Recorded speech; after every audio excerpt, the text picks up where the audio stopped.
All right, we already have an African union.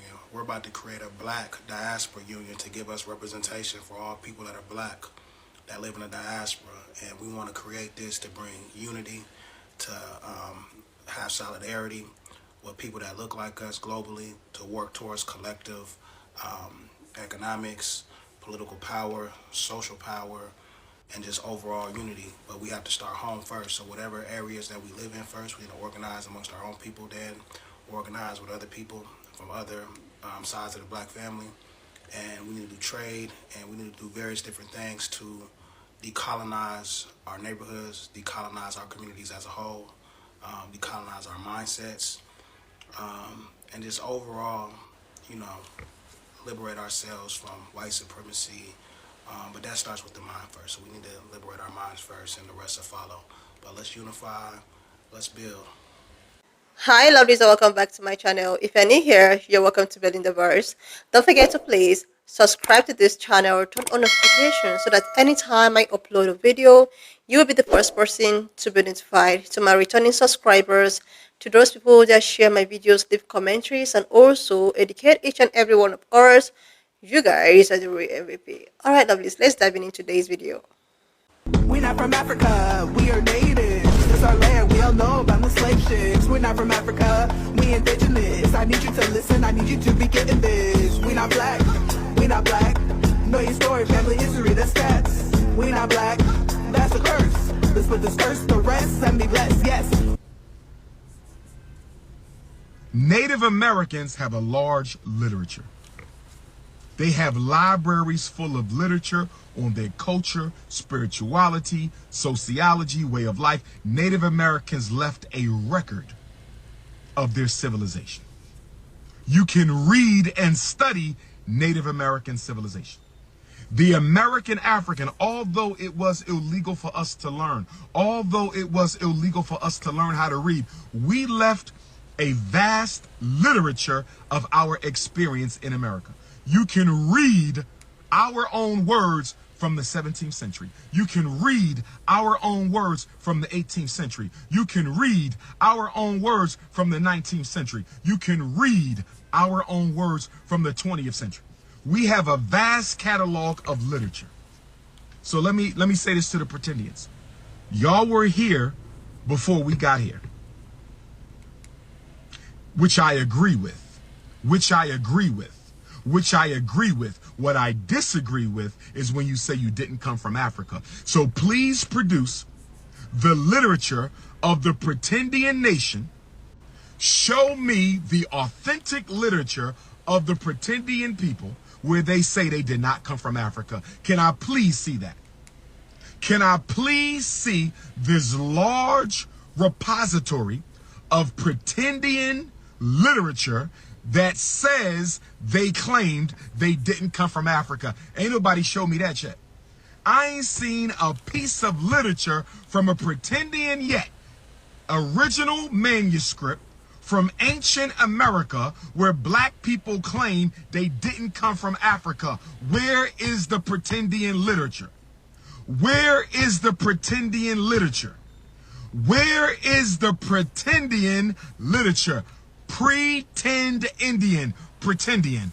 Pretend Indian, pretendian. Pretend Indian, pretendian. Where is the literature, the ancient literature of the pretendian people? So here's a few reasons why a lot of black Americans think they have indigenous American ancestry. Reason number one, and this is the most common reason that everyone usually gives, and that is someone in your family told you that you are Native American, that we have Native American in the family. It could be Chickasaw, you could be Creek, Seminole, Cherokee, or Choctaw. Those are the main five ones that people usually say. And there's a reason for that.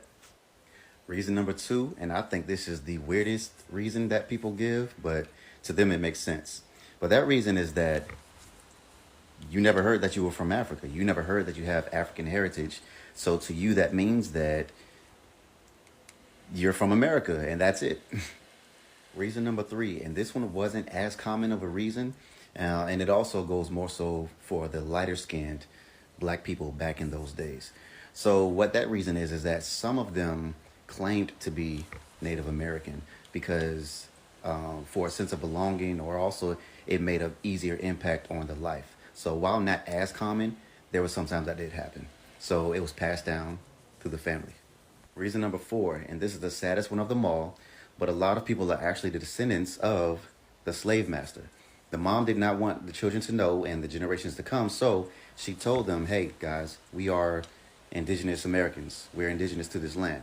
So throughout the generations, it was passed down, so on and so forth, because they didn't want that pain. They didn't want that hurt. They didn't want that remembrance of, what actually happened. Number 5, and these are the Black Americans who actually do have some biological heritage within the indigenous American community.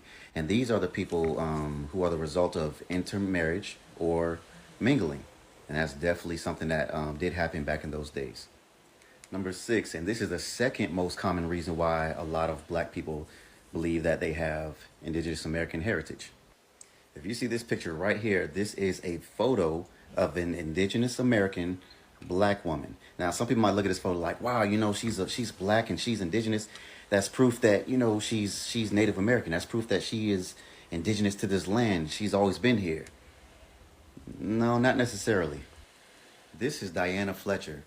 And like many other people, she was adopted into the Seminole tribe. This actually happened a lot of times from a lot of people who actually escaped slavery, or some people, even after the emancipation, who actually left and went to these tribes. Now, earlier I mentioned 5 tribes, right? And those tribes, there's a reason as to the reason why a lot of people say that, hey, I'm Chickasaw, I'm Creek, I'm Cherokee, and so on and so forth.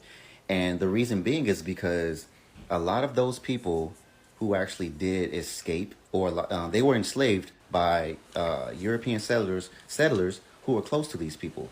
So they were all in those areas of that settlement. And this is the reason why a lot of enslaved people or emancipated people had went to those particular tribes, and a lot of them had gained citizenship. Again, she was adopted into those tribes. So a lot of people had gained citizenship into those tribes, and a lot of people actually did participate in the culture. They did have their card, and a lot of people actually did, just stay within that culture and continue to pass it down from generation to generation. So technically, they are indigenous to the land. They are Native American by culture, by citizenship. They are Native American, but by DNA, by biology, they are not Native American. So a lot of people were adopted, and this is something that's big. That's really big in our culture. So when you see a lot of pictures like this, it's not that they are actually indigenous to this land or separate from the actual Native Americans and they had their own population. No, they were adopted within these particular groups. That's why when you have someone who says that they were Chickasaw, Creek, or Seminole, or Cherokee, or Choctaw, that's why you have photos of those actual Native Americans from those particular tribes, and you have people who are Black and they have this attire on and the hair and everything like that as well, because they were adopted into those tribes. Black people who claim to be indigenous to this land do not have their own separate language, do not have their own separate tribe, do not have their own separate culture apart from the tribes I just mentioned earlier. So can we actually say that, hey, Black people are indigenous to this land? No, but we can say that Black people can be Native American. A lot of Black people are Native American due to what was described in this video. I know that the pretendians are going to be upset with me, but as an African American, a Black American whose family has been here for centuries, I do not believe that I am indigenous to North America to any large degree. I believe that most of our ancestors and our ancestry comes from West and Central Africa, the people that were trafficked here during the transatlantic slave trade. That is our ancestry. I mean, because where's the archaeological evidence? Do any of you speak an indigenous American language? There is just not a lot of evidence to support these claims. I know that there were a lot of African people that were trafficked here that mixed and mingled with Native American tribes. I've read about the Seminoles in Florida, I also know that some of the Indian tribes participated in the slave trade as well, to a little bit of a degree. You know, that was a very messy, messy time in our history. And a lot of these pretendian people, you eat soul food. Soul food is directly linked to Africa. We eat black eyed peas. We eat watermelon, which actually came from Africa. We eat yams and all these other things. The way that we prepare our beans and stews and okra, gumbo, all these things are West African dishes that we claim to enjoy that have also direct links to Africa. You should watch High on the Hog on Netflix if you guys haven't watched that. It goes all into that history. Yeah, I'm just not buying it. Our ancestors themselves referred to themselves as African people. You can look at the African Methodist Episcopal Church, founded in the 1700s in America. Richard Allen was the founder. And you can also look at what it was based out of, the Free African Society. You can look at Gullah Geechee culture. You can look at Kojo Lewis, who was interviewed by Zora Neale Hurston. She wrote a whole book on him called Barracoon. You can look at Africantown in Mobile, Alabama. So this is what our ancestors were referring to themselves as people of African descent. I think that the theory ultimately is anti-black because it gives whiteness, white supremacy, a lot of power. While it is easy to kill the physical body, it is very difficult to erase a people's entire collective cultural memory. Talking about food, music, language, you know, things that are passed down even during times of great oppression.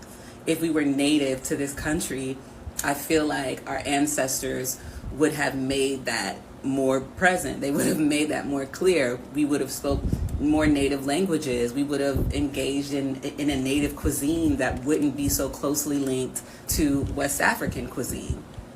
I also don't think that it's a coincidence that the algorithm right now is really boosting up these pretendian bot accounts. I feel like a lot of them are bot accounts commenting anytime that African Americans are gathering to celebrate our culture. There's people in the comments saying, oh, you know, we're not African, you know, we're not African. And then you go and click on their pages and they have 24 followers. So I don't think it's a coincidence that during this time that we're in right now, that this is the type of rhetoric, divisive rhetoric, that is being boosted by the algorithm.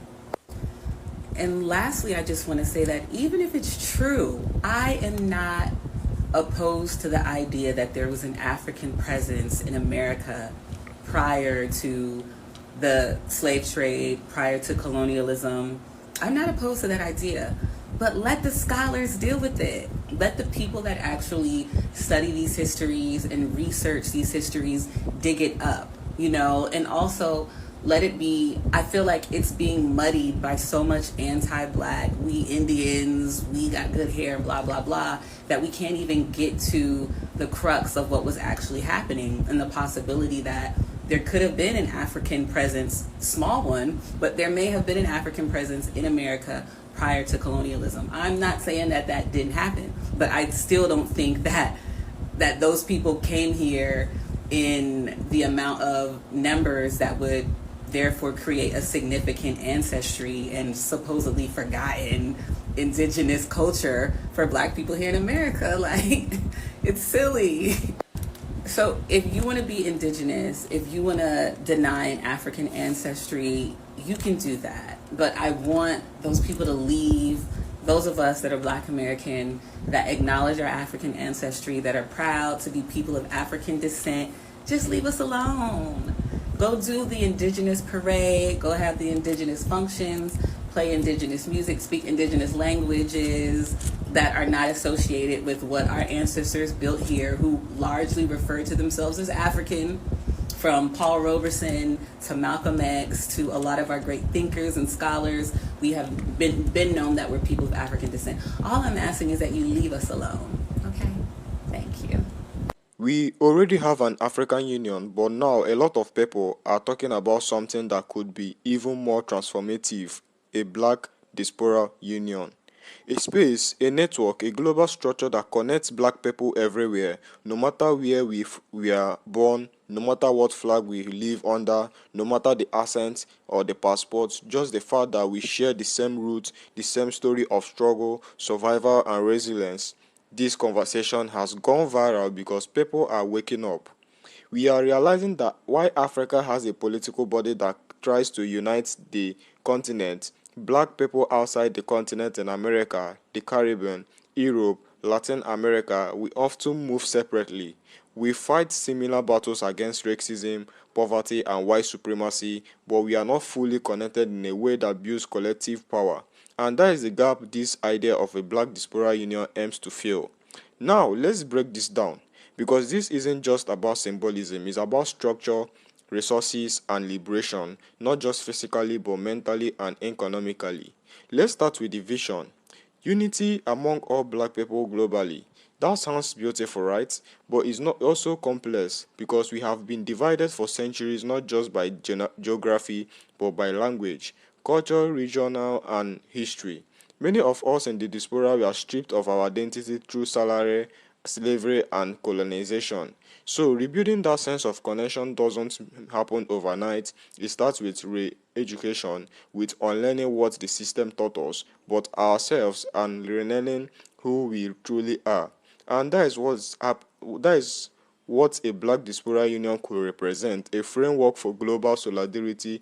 Imagine it, a network where black professionals, educators, entrepreneurs, activists, and youth collaborate across borders, where black-owned businesses in America trade directly with businesses in Africa or the Caribbean, where our media platform uplifts our own stories instead of letting white-owned corporations define who we are. This is not a fantasy, it's a vision that's been exempted before and attempted before. From Malcolm Gava Union to the Pan African Congress to the calls from Malcolm S. and Kwame Nkrumah for a United States of Africa. The idea isn't new, it's a resurfacing because our generation has more tools than ever to make it real. We have got digital network, global migration, social media, and youth consciousness. We have got black entrepreneurs creating brands, arts, tech, and influence across every continent. But what we don't yet have is a unified infrastructure that allows us to trade, organize, and build power collectively.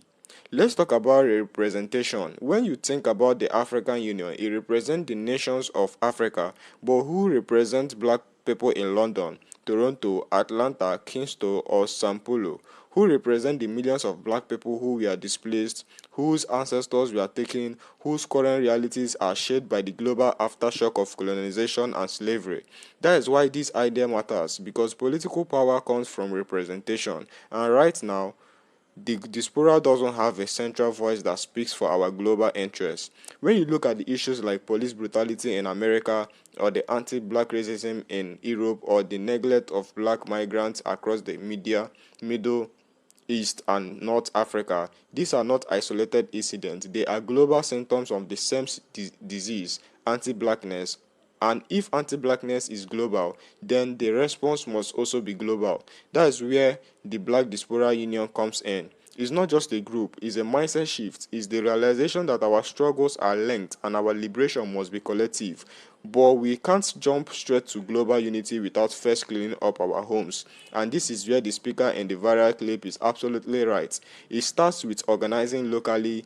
In every city, in every neighborhood, we have to begin by connecting our own people, building trust, building systems, creating safe space, and supporting each other economically. Look at how every other community operates. They trade among themselves, they build schools for their own, they own their neighborhoods, they circulate money within their community before it leaves. That is collective economies, and that is something we, as a global black family, must embrace again. When we talk about decolonizing, is not just about politics, it's about mindset. Decolonizing means freeing ourselves from the belief that we must depend on white system for validation, success, or survival. It means redefining what power looks like, not in limitation of Europe, but in alignment with our own values our own heritage, our own reading. To decolonize the black mind means we stop seeing each other as competition and start seeing each other as a reflection of the same roots. It means we stop measuring our worth by proximity to whiteness and start measuring it by how we uplift our people. And let's be honest, white supremacy isn't just an external system, it's also something many of us have internalized. We have been conditioned to distrust each other, to downplay each other, to separate by region, class, or skin tone, and this is where the real revolution starts in the mind. Because before you can build unity, you must heal the trauma that kept us divided. When we talk about liberating the mind first, that is the foundation because every structure of oppression depends on our cooperation. While supremacy works because we buy into it through the media we consume, the products we buy, the politics we support, and even the narrative we repeat. But when you awaken mentally, when you understand your history, your value, and your connection to the global black family, you start to withdraw your energy from that system, and there is where true freedom begins. So when people online say we need a black diaspora union, they are not just talking about another organization, they are talking about a new consciousness, they are talking about an awakening that transcends borders. Now let's look at how this works in practice. Imagine local chapters in every major city representing the black community in that area. Each chapter would focus on economic cooperation, helping members start businesses, build cooperative, and invest in black-owned companies. Political education, teaching how systems work, how to vote strategically, and how to hold local governments accountable.